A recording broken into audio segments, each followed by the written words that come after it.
Kita lanjut dulu. Kalau mudah-mudahan Uda Rafiq Perkasa sudah hadir. Gimana Uda Rafiq? Silakan. Uda Rafiq ini adalah Ketua Ikatan Pemuda Pemudi Minang Indonesia. Kami persilakan Uda Rafiq. Bersiap-siap kalau Uda Valdo Maldini sudah bersama kita. Dan kemudian kita berpindah dari politisi di Sumbar ke politisi nasional kepada Uda Ade Rosede. Silakan. Adakah Uda Rafiq sudah bersama dengan kita? Siap. Assalamualaikum warahmatullahi wabarakatuh. Waalaikumsalam warahmatullahi wabarakatuh. Salam hormat buat Pak Prof. Fasri Jalal, sesepuh kita, Uda Burmalis, senior kita, dan seluruh rekan-rekan pemuda dan pelajar Minang yang ada di grup ini. Alhamdulillah, hari ini kita bisa bersama-sama melakukan diskusi-diskusi strategis, membahas isu-isu ke depan, terutama dalam menangani permasalahan kondisi transisi COVID-19 ini.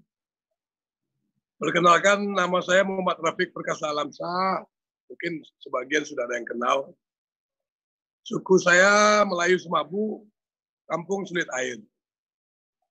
Alhamdulillah sekarang dipercaya sebagai Ketua Umum Ikatan Pemuda-Pemudi Minang Indonesia.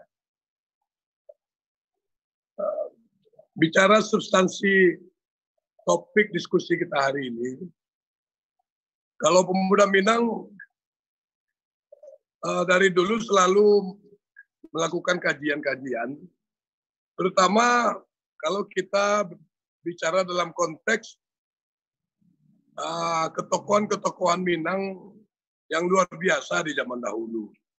Seperti tadi yang disebutkan Pak Pali, Pak Fasri Jalal, 3 pendiri Republik dari 4 pendiri ini adalah asal Sumatera Barat, asal Minang. Dan beberapa tokoh-tokoh lain yang terkenal-terkenal di zaman era pergerakan kemerdekaan Indonesia. Nah, dalam kajian kami, mereka-mereka ini bisa berhasil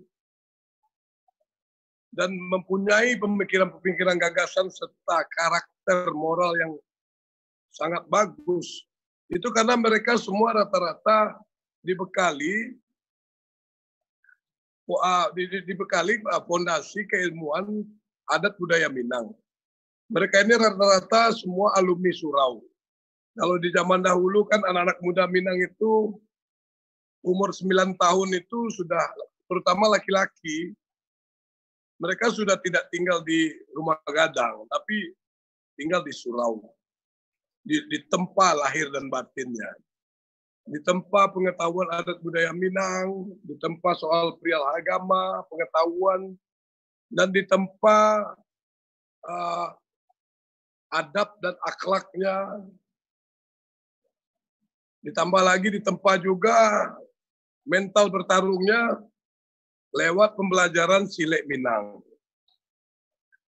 Nah, yang mana pada kondisi hari ini, banyak anak-anak muda Minang itu tidak menguasai konsep-konsep yang sudah diwariskan leluhur.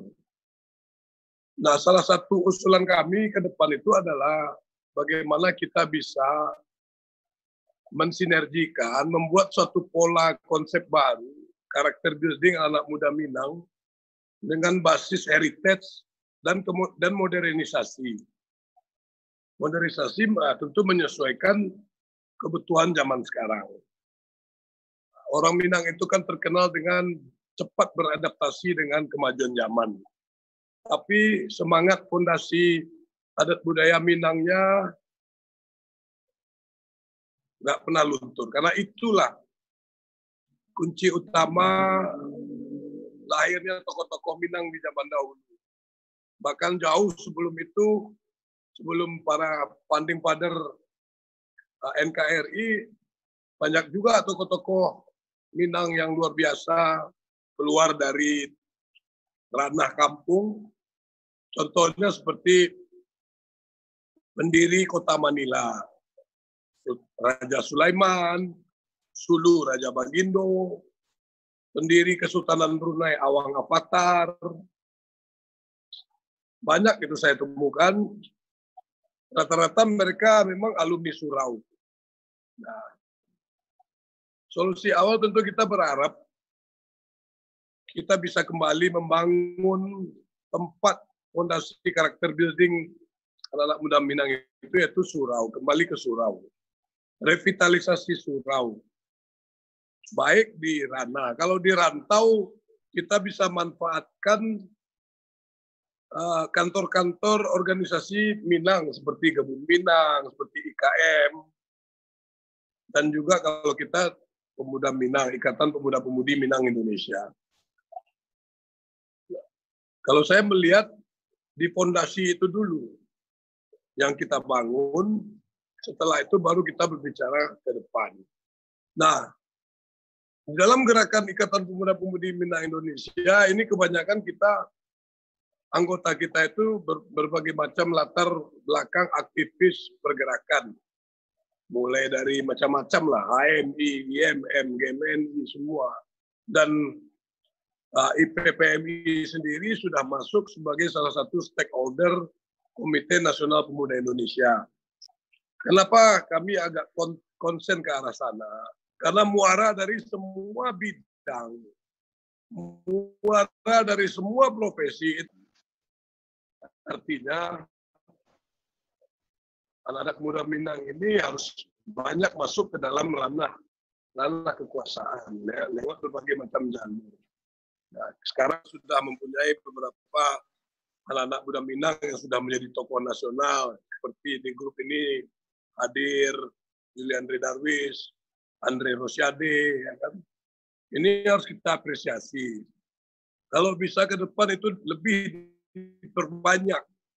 Nah, kadang-kadang kebetulan saya kan juga pengurus di Gabung Minang, sering gabung dengan organisasi keluarga besar Minang. Nah, kebanyakan dalam keluarga besar kita ini terbentuk mindset seolah-olah anti politik. Nah, ini yang menurut saya salah. Kita orang Minang harus main dalam politik. Karena muara kondisi sekarang, politik itu sebagai pendukung dalam mensukseskan segala kepentingan orang Minang. Segala baik profesi, segala macam. Saya ingat itu waktu saya pelajari ketika era Bung Hatta jadi Wapres. Bahkan Kapolri aja Minang, Pak Waldin Jamin. Belum lagi beberapa gubernur-gubernur. Tolong dibungkus 1 menit, Pak Rafiq, ya. Jadi mungkin itu saja Pak Pasli. Harapan saya ke depan kita membangun suatu konsep sinergi antara heritage dan modernisasi. Heritage itu tadi fondasi adat budaya Minang yang tak lekang oleh